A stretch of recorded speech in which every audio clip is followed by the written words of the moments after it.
We're tracking several reported abductions via the hologlobe. I've got the coordinates locked in.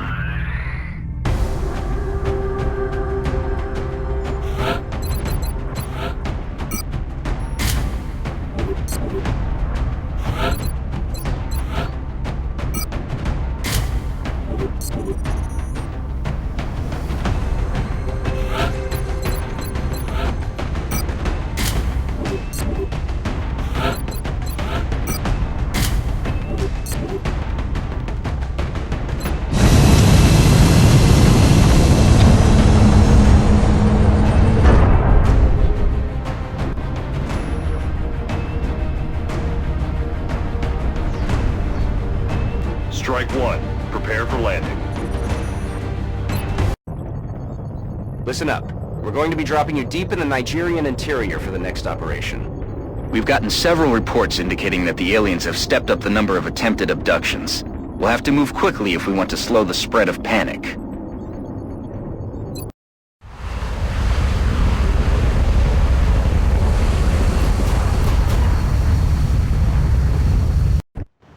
Central, Big Sky in position on approach of the abduction site. Strike one is awaiting drop clearance. Copy that, Big Sky. Strike one is cleared to engage hostile targets. Watch your backs out there, people.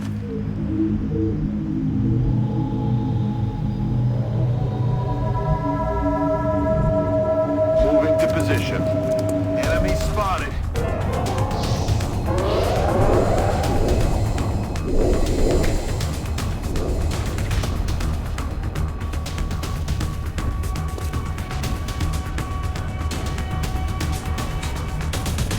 I'm on it, Commander.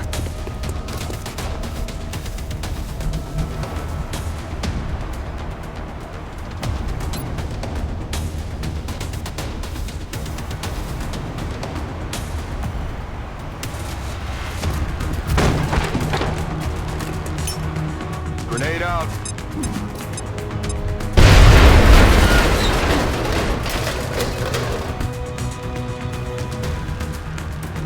Heading there now.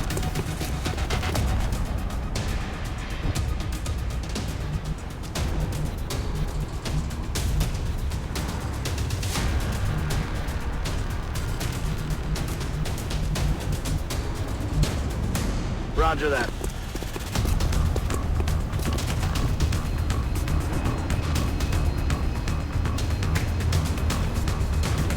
I'm on it, Commander.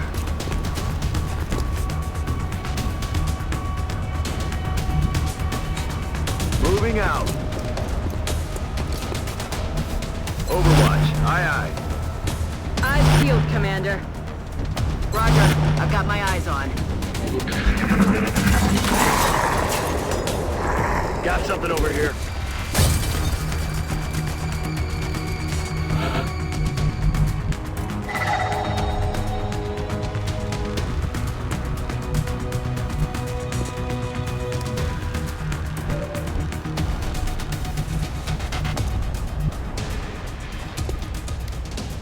Got it. Moving.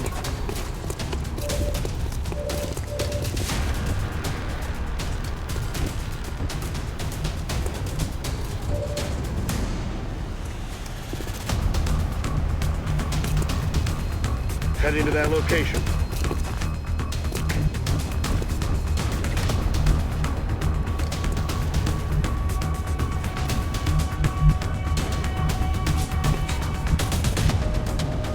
Heading there now.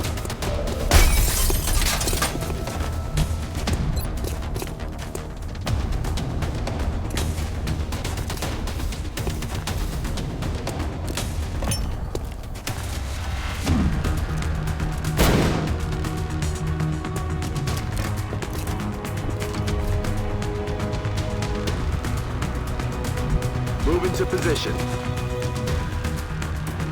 Roger. I've got my eyes on. I'm on it, Commander. Roger that. Scanning. Come get some.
Cover going out.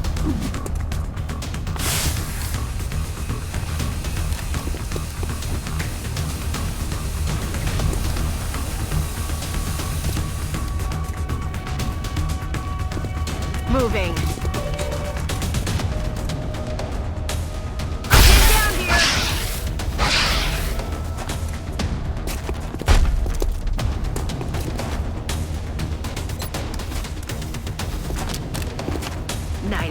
Excellent. Now we can begin preparing for the interrogation.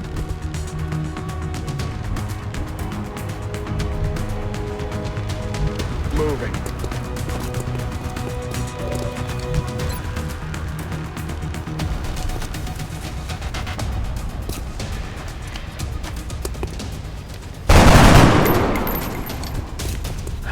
Missed the target.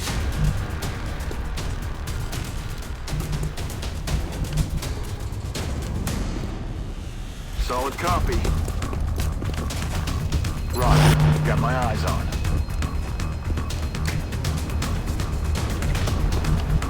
Got it.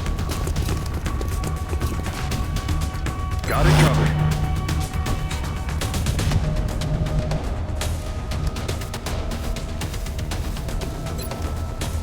Moving to firing position. Location confirmed.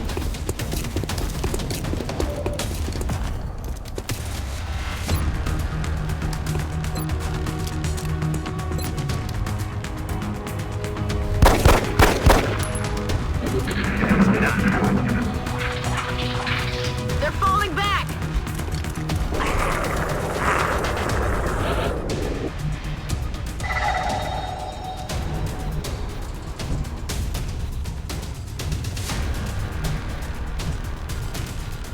Headed there now.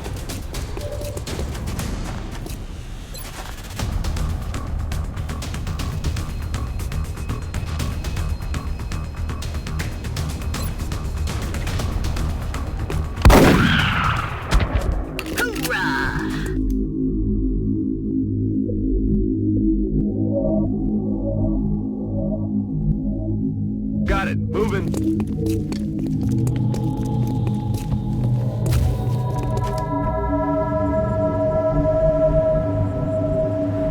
Hauling ass.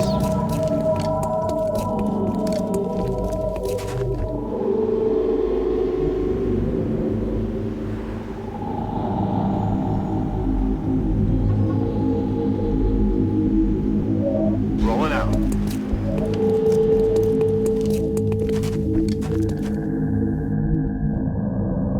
Understood. Moving out.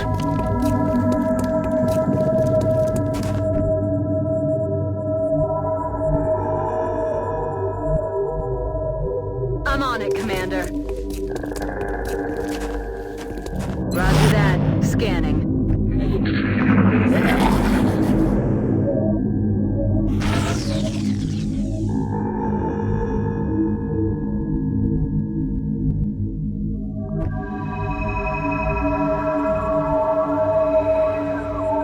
Heading to that location. That's what we're looking for.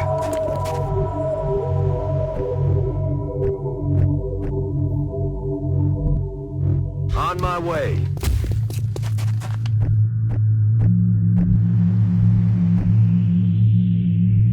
Solid copy.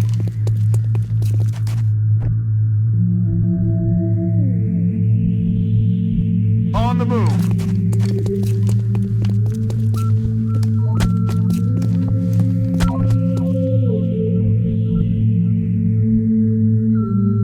Moving to designated coordinates.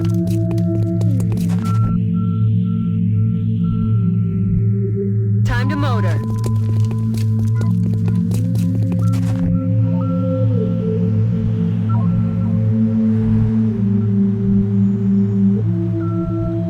I'm on the move. Eyes peeled, Commander. Roger. I've got my eyes on.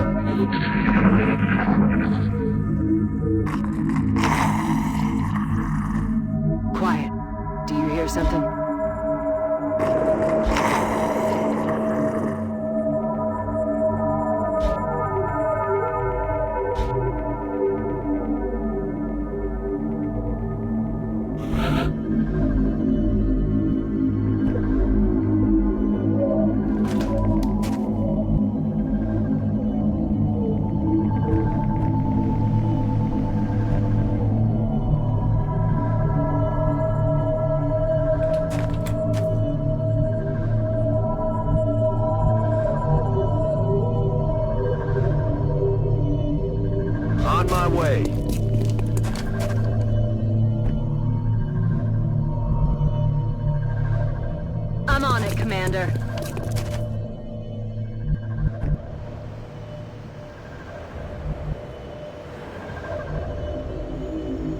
Moving out.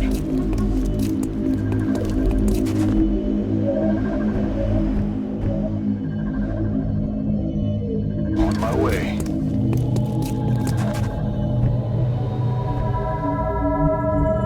Good to go. Nice field, Commander. Roger. I've got my eyes on. Affirmative. Covering now.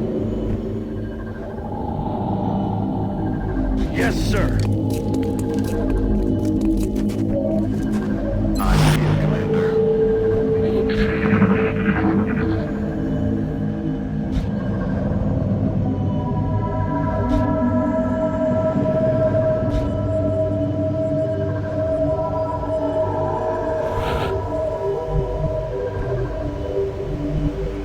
Headed there now.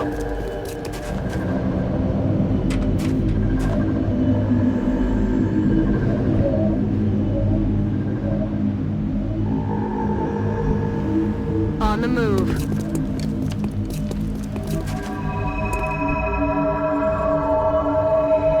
That's affirmative. It's been secured.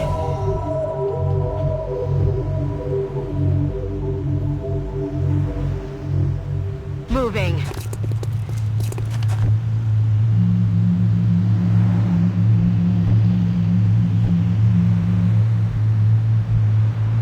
On the move. Roger that. Scanning. Roger that. Scanning. Got it covered.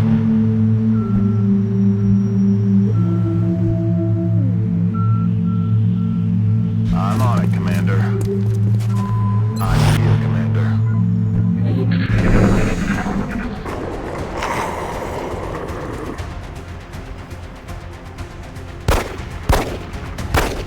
No way that just happened. They're repositioning on Watch us. the flanks! I'll get him next time. Shot wide.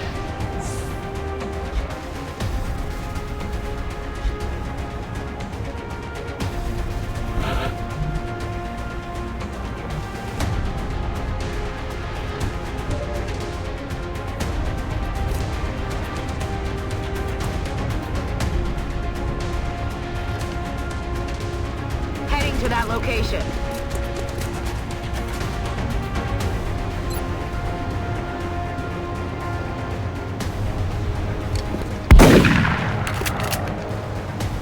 No way that just happened.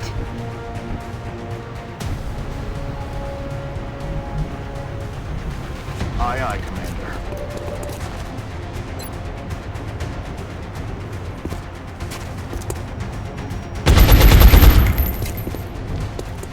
Adjusting sights.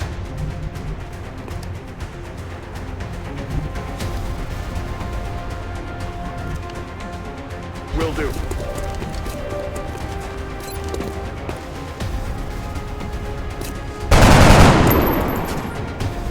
Adjusting sights. I'm rolling. Come get some. Overwatch, aye aye.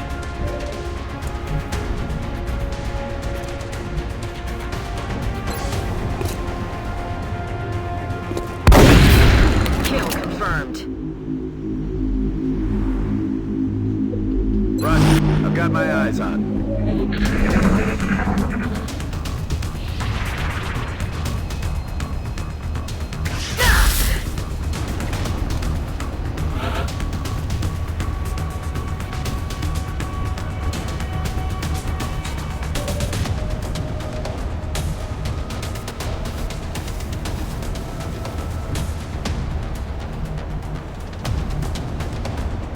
I'm on it, Commander.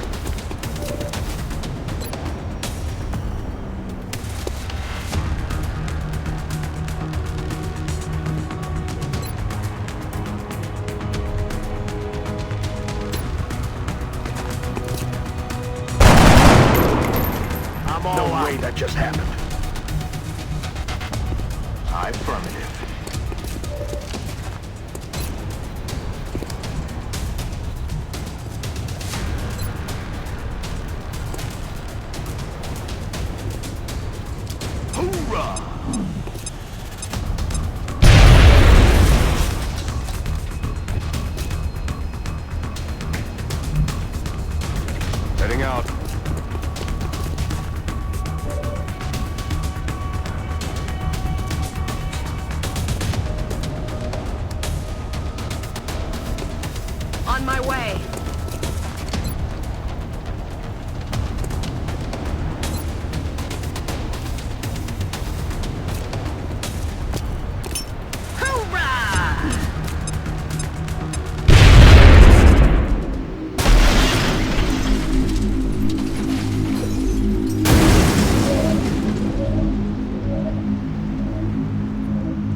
to that location. Reloaded.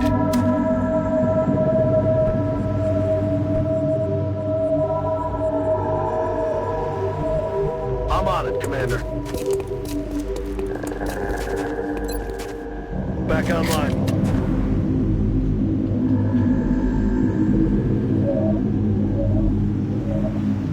Stepping off.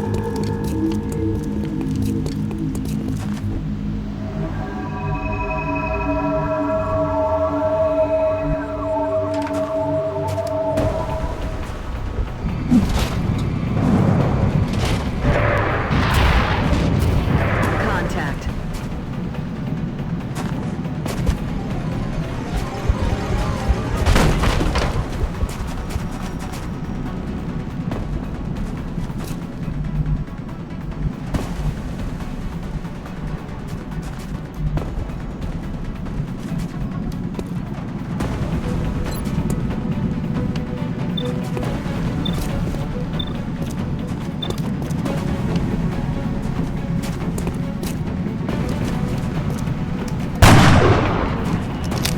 No way, that just happened.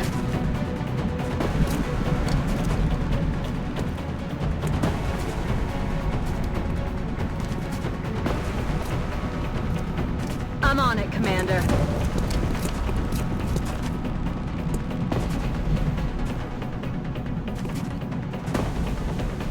Got it covered.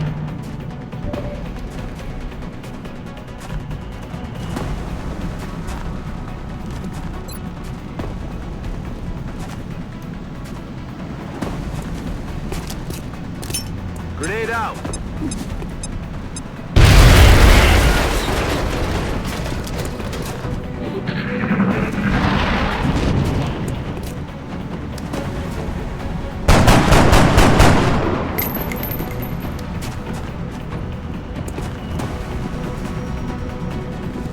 They're trying to flank us.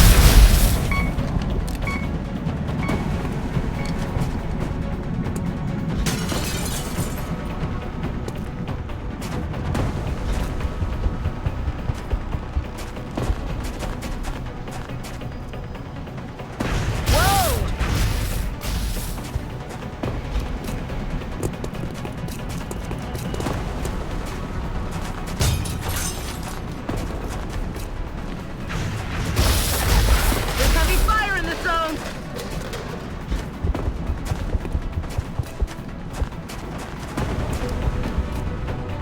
Heavy fire in the zone.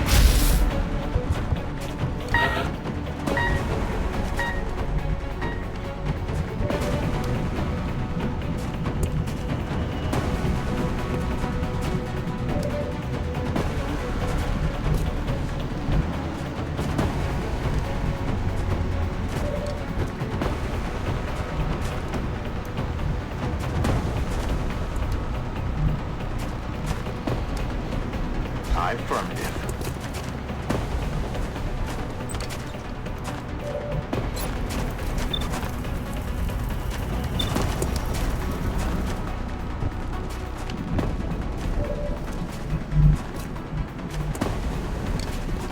I'm on the move.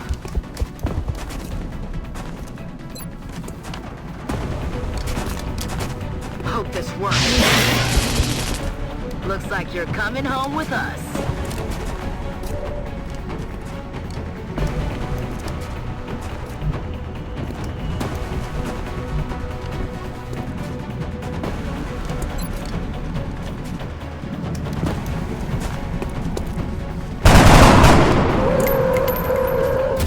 Planted him.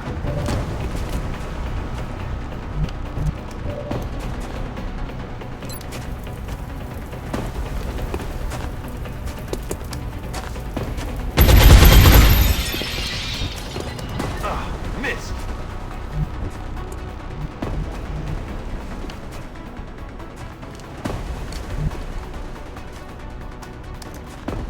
Okay.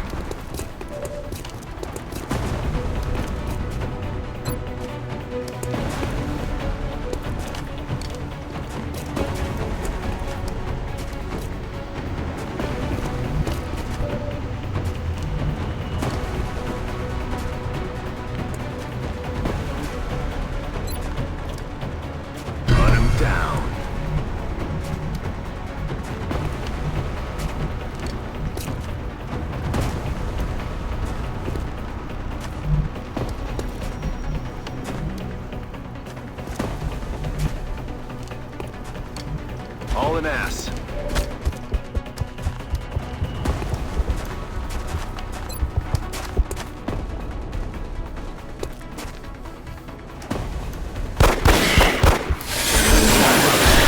Score.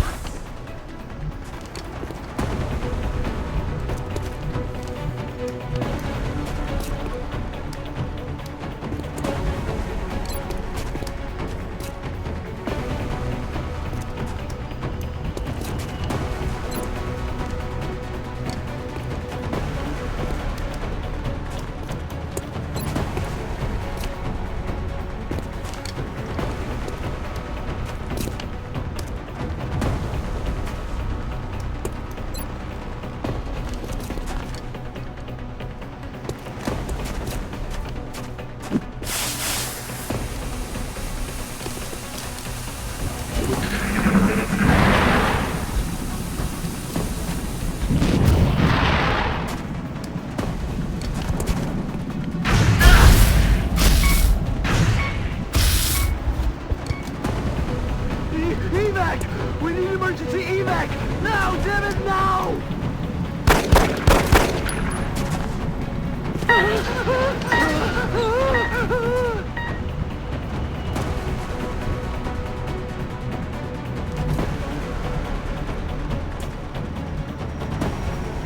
I'm on the move.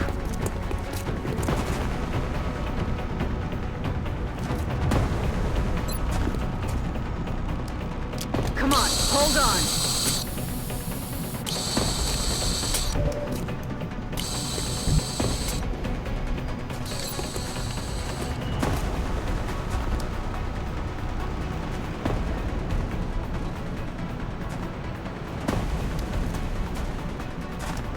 Suck on this!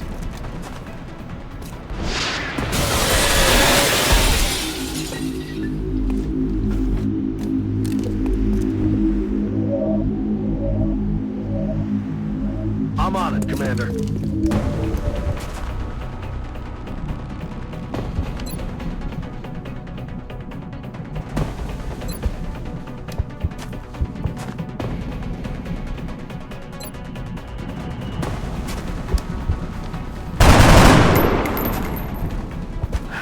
Missed the target.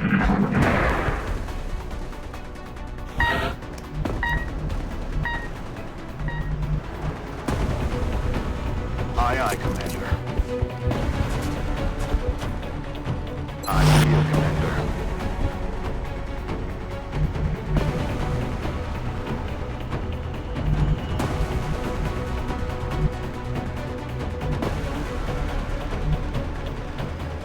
Double time.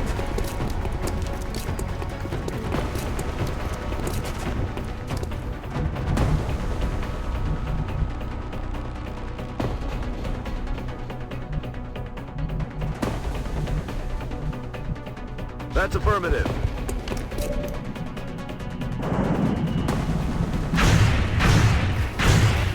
I'm under fire!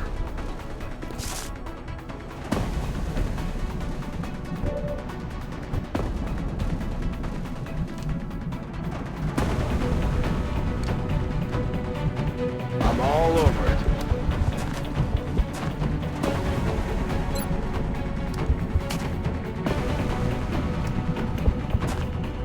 I'm Overwatch.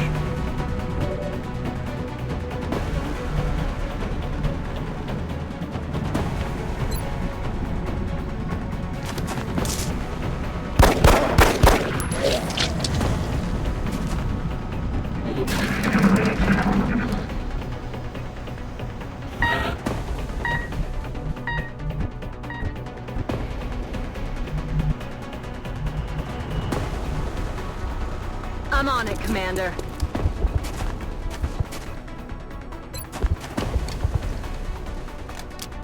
Come on, hold on.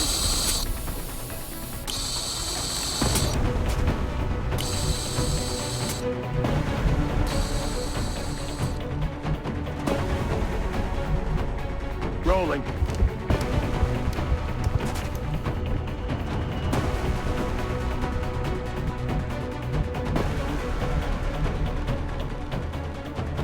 Time to motor.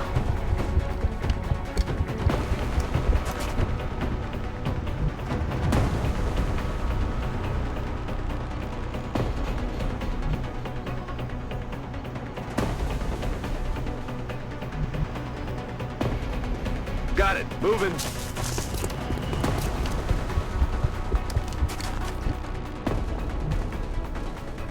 Roger. I've got my eyes on.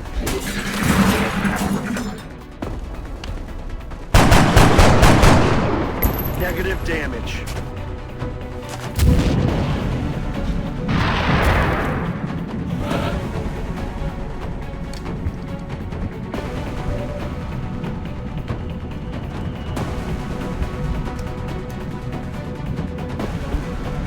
Aye, aye, Commander.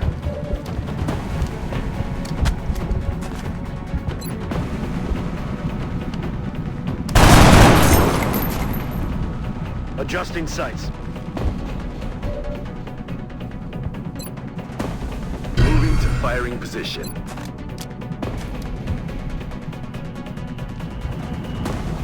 Moving out.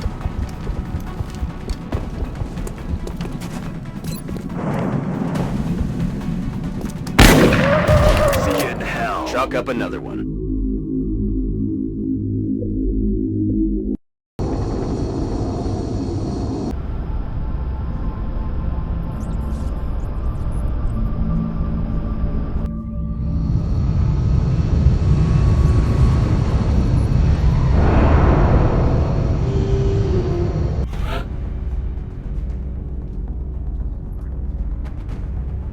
I know it wasn't easy, but this could really be a turning point in our research. Not only can we interrogate the subject, but bringing an alien back alive provides us with a much better understanding of their physiology. Impressive work indeed. Preparations in the containment facility are well underway. We will be in touch, Commander.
Access lift operational.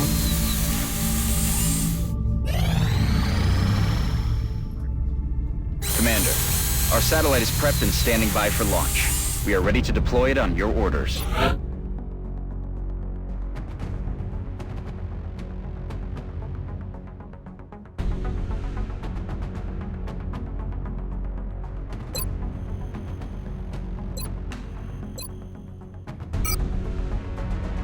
Satellite launched.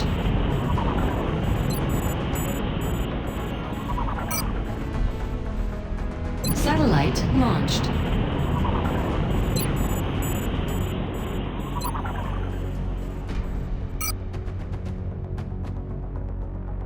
Satellite uplink facilities at maximum capacity. Additional uplink required. You tell the men we can't have them bringing back alien body parts as souvenirs. It's a breach of protocol.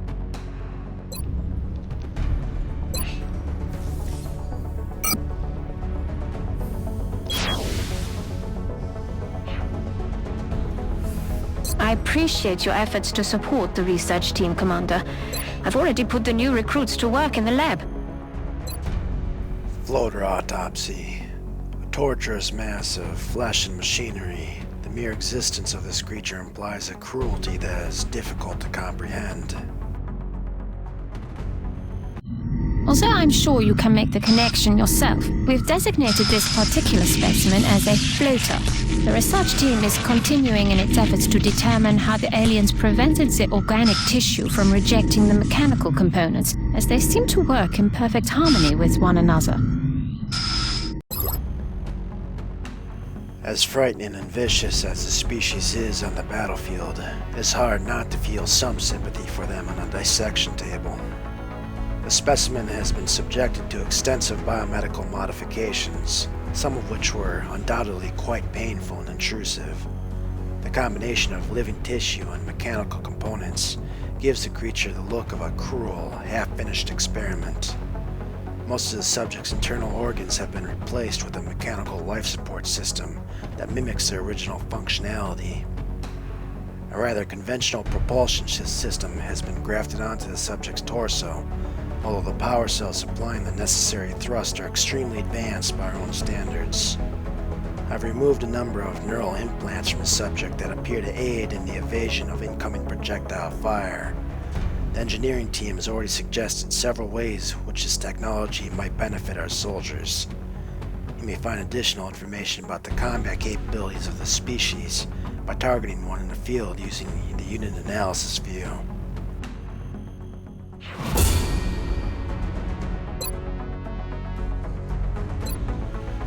Thin Man Autopsy. These aliens were clearly intended to be used as infiltrators, moving among us and observing without raising an alarm. Their incredible range of motion is of particular interest to our own genetic research program. The Tall One has, up until this point, been unofficially referred to as the Thin Man. Initial testing has revealed a concerted effort by the aliens to modify this specimen's genetic structure in such a way as to make it appear human. However, on closer inspection, they seem to have had some trouble concealing the eyes, which appear to be reptilian in nature. The subject's external appearance is that of a Caucasian male. I would guess its age to be approximately 35 years old, although it's quite likely this is an artificial effect intentionally affixed by the aliens. The specimen is roughly 2 meters in height and weighs just over 80 kilograms. Despite its outward appearance, upon dissection, the creature's unique organ and bone structure is revealed to be distinctly alien in nature. The subject's bones are segmented, rather like the vertebrae of a serpent. This segmented structure appears to give the creature a spectacular range of motion in combat. It is possible, through our own genetic modification program, that we may be able to replicate the unique connective tissues that allow for this remarkable flexibility. If successful, our soldiers could see drastic improvement in their own physical mobility and resilience. A large portion of the specimen's thoracic cavity is devoted to enormous glands capable of producing a toxin that is then expelled via ducts with considerable force. After a thorough chemical analysis of the subject's venom, we've theorized that it could be used as a powerful disinfectant to treat our soldiers' injuries in the field. Dr. Shen is working to develop a means to integrate this substance into our existing medikits for future deployment. Targeting another example of this specimen in the field using the unit analysis view may reveal further details about its distinctive combat abilities.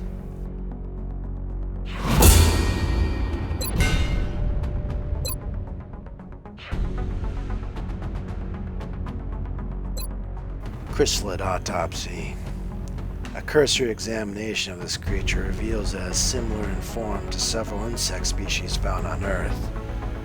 The multi-layered structure of the specimen exoskeleton appears to harbor some form of sensory input, possibly as an electroreceptor of some kind. Based on what we've seen in the field so far, including several grotesque examples of trauma resulting from the emergence of its young, we've taken to calling this specimen a chrysalid.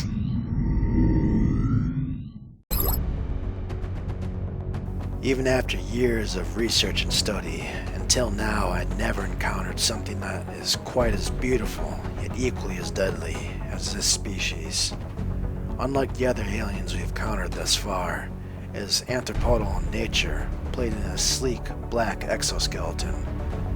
The chrysalids, as we're calling them, based on their reproductive habits, measure over 3 meters long from nose to tail, and stand almost 2 meters high when perched on their hind legs.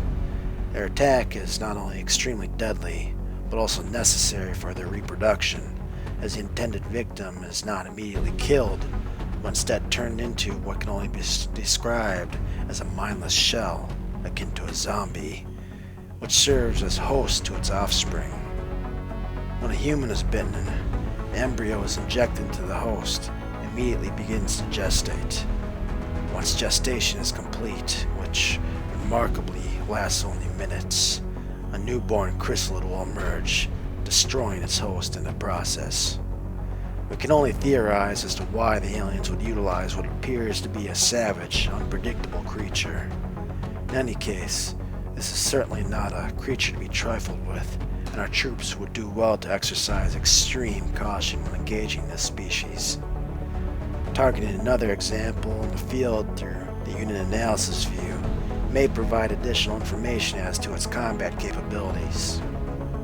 One final note, which may be of particular interest in regards to our own genetic enhancement work, we have finally managed to isolate the chrysalid exoskeleton sensory capabilities, and they were, in fact, electroreceptors as I initially suspected.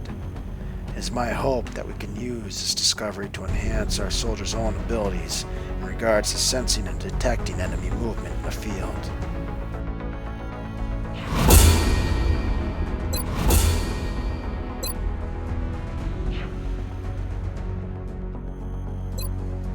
Muton autopsy.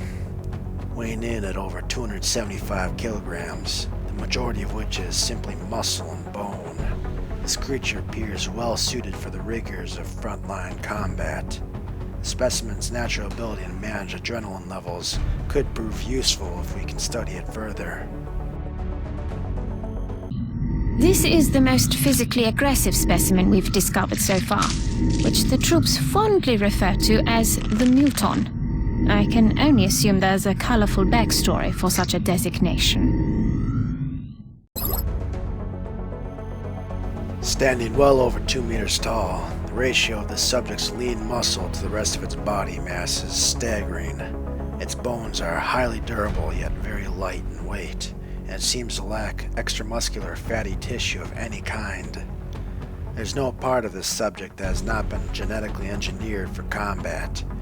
These mutons, a moniker given by the troops, have clearly been bred and modified from birth, with every enhancement contributing to its function as a sort of organic tank. As such, the mutons are capable of withstanding otherworldly amounts of damage and seem to have incredible tolerance for pain. During the autopsy, we also noted a variety of ritualistic markings and unusual tattoos which imply some sort of past tribal structure among the muton species. It may be that this tribal nature has led to the mutons' use of a war cry in battle, which seems to cause a surge of adrenaline within both the subject and even nearby allies. With this in mind, it is certainly possible that we could replicate this ability through our own genetic modification program.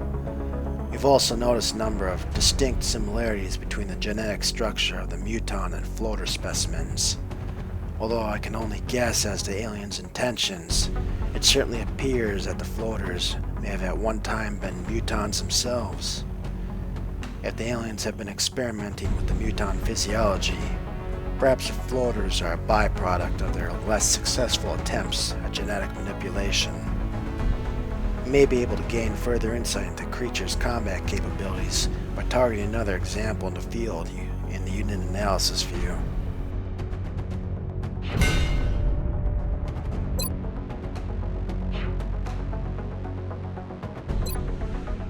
Seeker autopsy. This is one of the invaders' most intricately engineered battlefield devices. The combination of concealment systems, artificial intelligence, and articulation on appendages makes for a technological treasure trove. Despite its physical appearance, this machine doesn't seem to be made up of any organic components.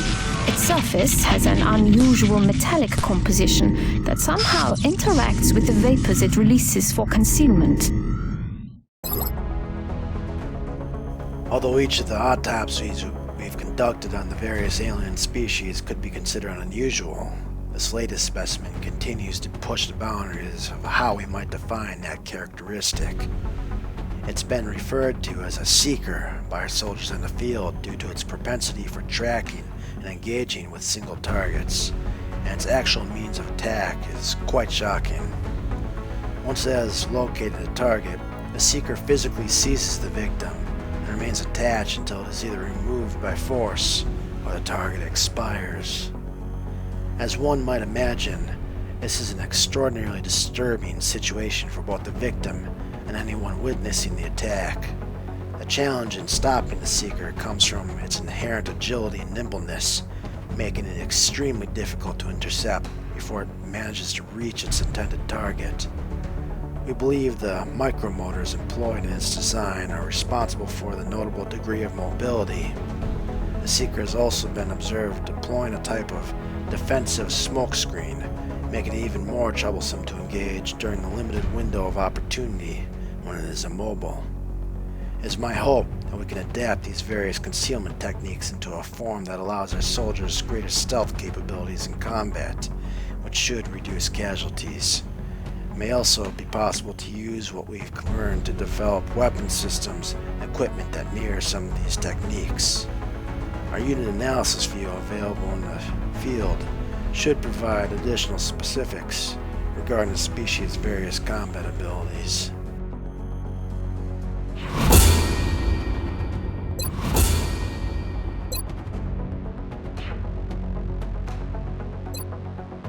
Cyberdisk autopsy. On the surface, this object appears to be purely robotic in nature, but we still suspect there may be organic component working within.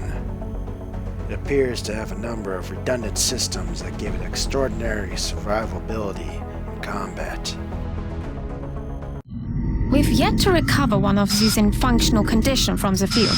The men seem to enjoy using them for target practice. At the present time, we know that the cyber disk, as they've been calling it, is heavily armed, but it shows no clear pattern of behavior on the battlefield. So far, we've been unable to ascertain whether this is strictly a mechanical creation or a living organism. Based on our findings, as an alternative biochemical system based on the silicon atom. Like carbon, silicon can create molecules that are sufficiently large to carry biological information, and since silicon has several chemical properties similar to carbon, it's possible this could be a new and completely alien life form with respect to the specimens we've already encountered. Its internal mechanisms seem to operate like organs, giving it the ability to circulate plasma through its core systems, much in the same way blood flows through our bodies. These mechanisms enable the construct to distribute vital functions throughout its body. After further study, it may be possible to use these designs in our genetic modification program to reduce our soldiers' dependence on vital organs such as the heart. Our unit analysis view, available in the field, should provide additional specifics regarding the species' various combat abilities.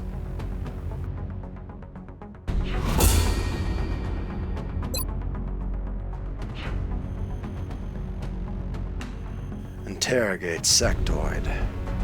We've taken one of the smaller aliens captive. Hopefully we can develop a thorough interrogation process to overcome any language barriers we might encounter.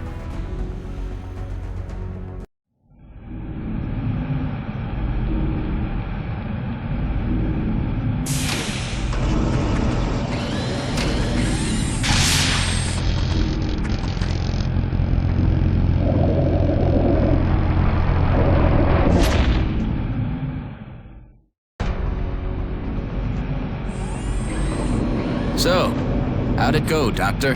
Better than expected.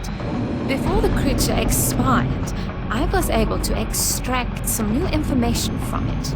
You're saying that thing spoke to you?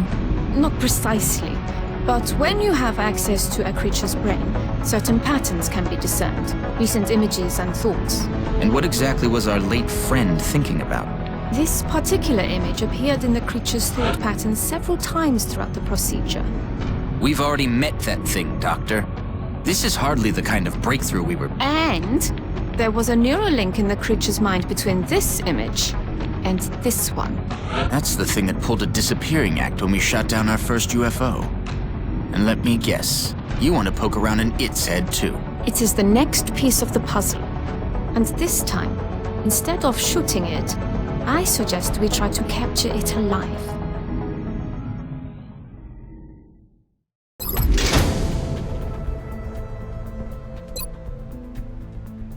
Our interrogation of the small alien captive was a learning experience for all parties involved. Although traditionally an interrogation would imply a discussion of sorts, perhaps under coercion, that possibility was out of the question given these unique circumstances. We were instead forced to undertake a more aggressive approach, namely through a series of invasive cranial probes inserted in the subject's prefrontal cortex. By interpreting the captive's responses to various stimuli, we're able to discern a great deal of information, more so than I had originally anticipated. Although it seemed to have little understanding of the various modifications that had been subjected to at some point in the past, we did garner some information relating to the aliens' miniaturized implants and power cells used in their weaponry. We've already begun analyzing this data for possible incorporation into future advanced weapons prototypes, including several powerful intensive beam weapons.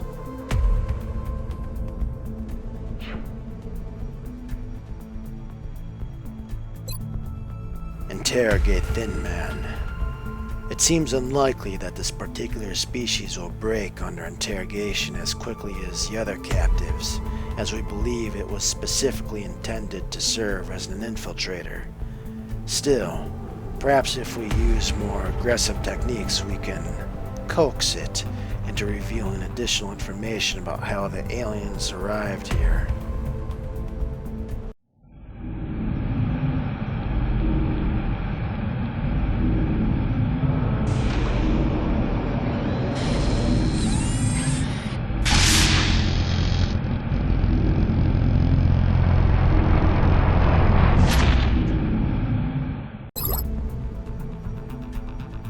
Capturing one of the invader's infiltration specialists has proven both illuminating and disturbing.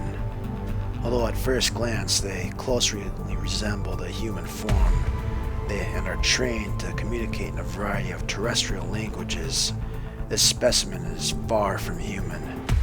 We had assumed its role as an infiltration unit would preclude us from gaining anything of value during our interrogation. However, as it turns out, the captive was surprisingly pliable once we began the procedure. Aside from its primary role as a reconnaissance and infiltration specialist, the Thin Man also proved to be quite familiar with the aliens' navigation systems and celestial cartography.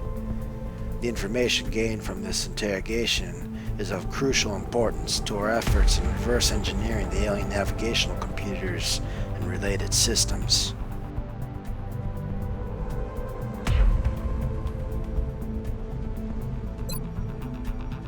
We've assembled everything we need to capture and house an alien for interrogation, Commander.